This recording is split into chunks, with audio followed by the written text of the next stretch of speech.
Just before we get into this video, guys, if you want to follow me on social media, on Twitter and Instagram, the links are here. And if you also want to support me on Patreon as well and help out my channel, that would be absolutely awesome as well. But let's get on with the video. Hey guys, it is Wingy here and welcome to a brand new video. Now, I'm currently doing a ranking Doctor Who series and that is going to carry on. But I thought I would break tradition, even though I've done like, what, 2? Today I'm doing a ranking Star Wars episode. Now, this isn't going to be a series, I don't think. This is literally just going to be like a one-off video. Because, as you guys are probably aware, I am a big Star Wars fan, so what I thought I would do today is rank the Star Wars movies from the worst to best. Bear in mind, these are my favourites and least favourites. This isn't me saying that this one is definitely the best movie and this one is definitely the worst, although they probably are, but this is just my personal preference, so if anyone out there happens to disagree, as always, I just don't care. We all have our different opinions and that is entirely fine. This just happens to be mine, so live with it. Oh, also, I'm not including Rogue One or any of the anthology, well, Rogue One is the only anthology movie out at the minute, but I'm just not including that because it's not a main Saga movie. This is strictly just the main Saga. So in last place, because someone's got to take it, and for me this was the easiest one on the list, that number 1. It's The Last Jedi. Now, I've done a video on The Last Jedi before, so it's a bit more in depth as to why I didn't like The Last Jedi, but for me this has got to be the worst Star Wars movie. Now, people will say, well, it looks amazing, and yeah, it does, but that doesn't really save a movie. If I want something that looks nice, I can just go on Google Images. If I want a strong, coherent story, I go to any other Star Wars movie as opposed to this one. Not only does it ruin or ignore the legacy characters, the new characters that we get in The Force Awakens, their development just isn't here. And we get new characters in this movie that add literally nothing to the Star Wars saga as a whole. People could argue that people's expectations for The Last Jedi were way too high, but my counter argument to that would be, it's fucking Star Wars. Of course high expectations are going to be there. The Last Jedi just didn't deliver on anything. It's clear to me that that movie was made with nothing but money on Disney's mind. It doesn't carry on the saga. In fact, I honestly do not know where episode 9 is going to go. And people could argue that's a good thing. You don't want to know where it's going. But the thing is, there's no natural progression now after episode 8 for me. I can't see where they're going to go. And frankly, I don't care. But like I say, I have done another video on The Last Jedi that sort of goes into a bit more depth about it. So if you want to check that out, then it's on my channel somewhere. You'll find it. In at number 7 then, we are going way back to the 90s with The Phantom Menace. Now, the reason why I've put this ahead of The Last Jedi and not below it, like quite a few people have done, is because this at least has the really awesome fight with Darth Maul. That and the fact it does actually set up characters and where they will go. You see Obi-Wan as a Padawan. We meet young Anakin Skywalker, annoying as he is. We first see Palpatine. And yeah, this movie is incredibly slow and incredibly boring. And it's by no means a good movie whatsoever, but I find more enjoyment in this than I did in The Last Jedi. And I would have to say as well, this has one of the better Star Wars soundtracks. Duel of the Fates is just one of the best pieces of music that Star Wars has ever produced. Or John Williams. So yeah, not many reasons why it's above Last Jedi, but it's still quite shit, but there are parts I quite like. Next we go to the movie that is chronologically the next movie, which is Attack of the Clones. Now, a lot of people would say that this is the worst Star Wars movie, and to be honest, I can understand. But for me, why it's not last, but it's still quite low down, is because this was always my favourite one when I was a kid. When I was like 7, 8 years old, way before Revenge of the Sith came out, this was probably the one that I watched the most. I just have nostalgia for this. I love the Battle of Geonosis, I love the stuff with Jango Fett and Obi-Wan on Kamino, and I love the introduction of the Clone Troopers. When I watch it now, yeah, it's horrendous when it comes to all the Anakin and Padme stuff. Yes, Hayden Christensen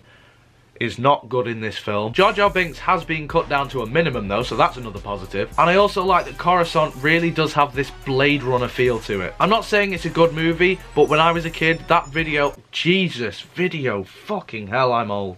But the videotape that I had of Attack of the Clones, it was used a fair amount. So, going more recent then, I'm going to go with The Force Awakens. This movie was good. This is a movie that I can genuinely say is good. In fact, the first ever video on my channel was me defending this movie when people criticised it. Is it a retread of A New Hope? Yeah. Are there a few questionable decisions in this movie? Well, yeah. The fact that Han Solo dies, which I guess was inevitable, really, because Harrison Ford has often said how much he doesn't like Star Wars. Also, the fact that Rey beats Kylo Ren, it didn't bother me as much back in the day, but now I've seen The Last Jedi with that context, that does bother me a bit more. It's kind of like if Luke beat Darth Vader in A New Hope. It's actually quite stupid. But I like the setup, I like the introduction of a fair few of the characters, even though they went nowhere or backwards. But I've got to say, this is probably one of Harrison Ford's better portrayals of Han Solo. He steals the movie for me. I love the way that Finn grows in this movie as well. He starts out as someone who's defected, he's a bit of a coward, and then by the end of the movie, he's brave enough to pick up a lightsaber and take on Kylo Ren. Again, that development was right back to where it started in The Last Jedi, but this movie at least handled it well. So we're pretty much halfway through the video now, and there's only 4 movies left, and I'm pretty sure most of you will assume what the rest of this order is going to be. However, you're wrong, and people are going to get mad at me, and I apologise in advance, but like I said at the start, I don't care. I'm going with A New Hope next. Yep, the original trilogy are not my top 3. Now, there is a reason for this. A New Hope is most definitely a better movie than Revenge of the Sith and Return of the Jedi, but I watch A New Hope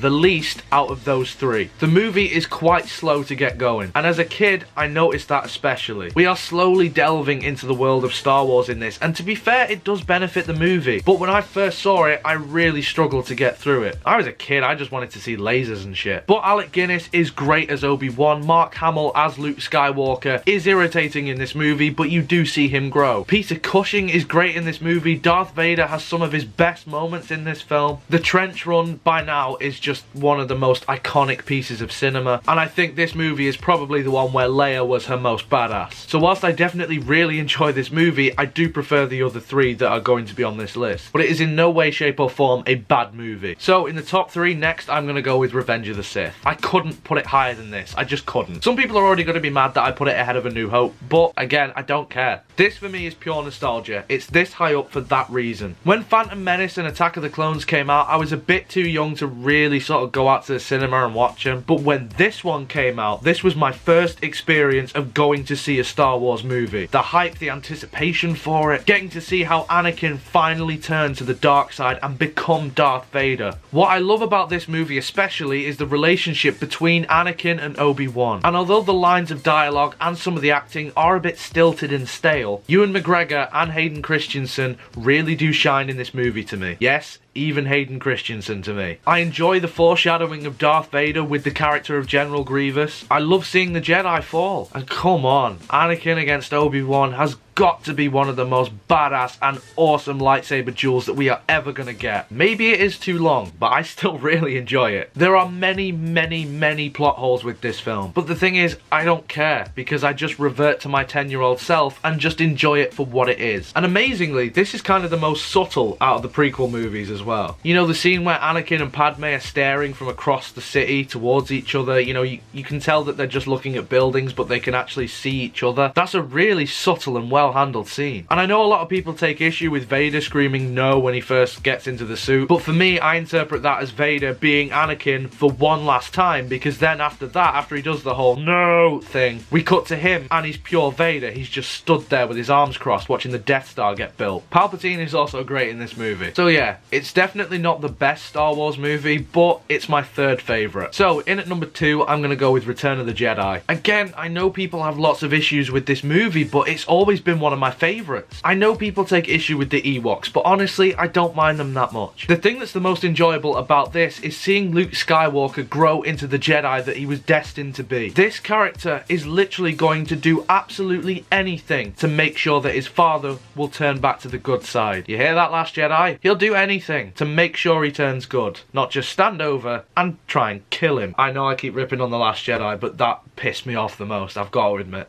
For me, the lightsaber duel with Vader and Luke at the end is my favourite, without question. Not because of all the choreography or it just looks epic, but because of the context there, the reason why it's happening. You see Luke at first on the defensive, and then he just snaps and he just goes after Vader. And right before as well, where you see his face sort of half in the dark, half in the light, it's really symbolic and awesome. It's not a perfect movie by any means, but I think this was a really good way to end off the original trilogy. Although Boba Fett does go out in a really dumb way. What more was he gonna do anyway? That leaves just one film, and you already know what it is because I haven't mentioned it yet, and that's The Empire Strikes Back. Now for me, this is arguably one of the greatest movies ever made, and also one of the rare occasions where a sequel is actually better than the original film. I mean, how often does that actually happen? I mean, there's The Dark Knight, which is obviously better than Batman Begins. Is there any more? I mean, I'm sure there are, but off the top of my head, I can't think of any. This to me is just the perfect movie. I have no gripes or nitpicks or anything like that with Empire. The Empire Strikes Back is clearly going somewhere. It takes the saga in a whole new direction. Everything seemed wonderful and dandy at the end of A New Hope. Nope, fuck that, the Empire's coming after you. You better fucking hide out on a snow planet. Then the Empire just drives them off Hoth. It's not just Leia, Han, Chewie and Luke all together. They split up for this movie. Luke goes off to Dagobah to train with Yoda, and then Han, Leia and Chewie, they're just flying through an asteroid field and end up in some alien's stomach. I really love seeing Yoda test Luke's patience as well. It's so much fun to watch. He just goes from this little irritant to this incredibly wise Jedi. I didn't think it was possible to get that much personality out of a puppet. And then of course you get the infamous I am your father scene. It's one of the greatest twists in cinema history. Although not now it's general knowledge. But I imagine at the time that would have been mind-blowing. This is always the Star Wars movie that I will find myself rewatching the most. And for good reason. It's so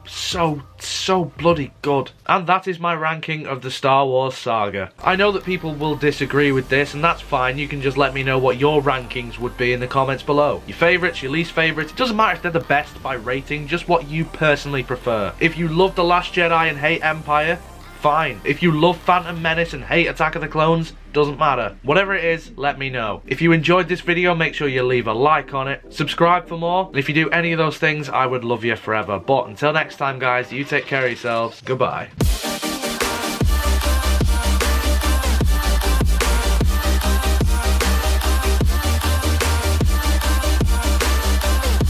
Then the Empire just drives them off. That's really hard to say.